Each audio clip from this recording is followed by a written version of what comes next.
Assalamualaikum dan selamat tengah hari top trader, gold father, apa khabar? Let's focus this week. Kita akan more pips, kita akan more signal dan kita akan more money. Let's focus. Okay, dan kalau kita tengok gold perjalanan gold dia masih lagi dalam mood kita nak sell. Ini reason yang saya nampak, dan dia tak break pun body tu.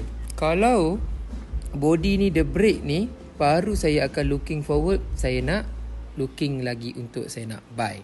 Tetapi minggu lepas dia bagi kita shadow. Okay, apa maksud shadow? Korang tahu kan? Shadow ni lah, shadow yang ni. This is shadow yang kita tengok ni. Okay, kalau you all tengok kepada line chart, you all akan nampak dekat area sini ada satu resistance level.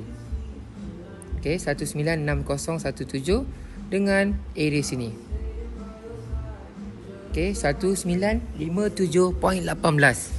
Okay, kalau kita tukar balik kepada candlestick minggu lepas. Okay, ini adalah candle minggu lepas. Candle minggu lepas, dia tak ada break apa-apa line ni. Dan dia tak ada break pun kotak ni. So, possible untuk kita looking sell masih lagi ada. Okay, tetapi kalau kita tengok mana dia punya nak pergi kat mana tu. Okay, sini yang saya nampak. Okay, dia ada possible tau untuk dia sampai dekat bawah ni. Kenapa dekat bawah ni? Ini adalah kita punya bullish engulfing. Okay, dan kalau kita tukar kepada area sini, okay, 193461.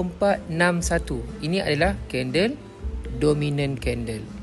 Okay, kalau kita go kepada H4, kalau kita tengok dekat area sini, okay, area sini ada bullish engulfing dan dia ada juga sebagai engulfing fail. So kalau price betul-betul nak sampai kat sini, okay, berapa pip lagi? Dalam 200 pip. Okay, so possibility untuk sampai kat situ. Okay, kita tengok apa yang akan berlaku. Okay, adakah kita boleh sell lagi minggu ni, ataupun kita tak boleh nak sell for this week. Okay, kita tengok di weekly balik. Okay, kita tengok di weekly balik dan kita mark balik dekat area sini. Okay, kita mark area sini. Okay, lepas tu kita pergi kepada 2 time frame. Lepas tu kita tengok dekat area sini. Okay, so ini adalah resistance yang paling tinggi, 1962.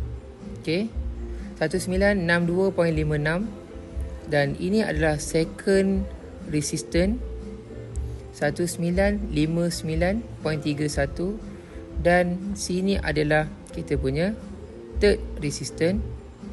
Okay, saya akan ambil yang terdekat-dekat je. Dan last sekali, dan ini adalah kita punya resistance. Okay, kat mana yang point saya marking tu? Okay, sini yang saya marking, sini yang saya marking, sini yang saya marking. Selagi H4 dia tak break kan, tak break segala zone ni, kita ada possible untuk kita nak sell. Tetapi kalau hari ni, esok price naik, dia pecah segala zone, dia akan start naik lagi tinggi. Okay, so perjalanan untuk minggu ni nampak lagi mood nak sell. So apa-apa saya akan update. Kita fokus. Let's fly together. Bye bye. Assalamualaikum.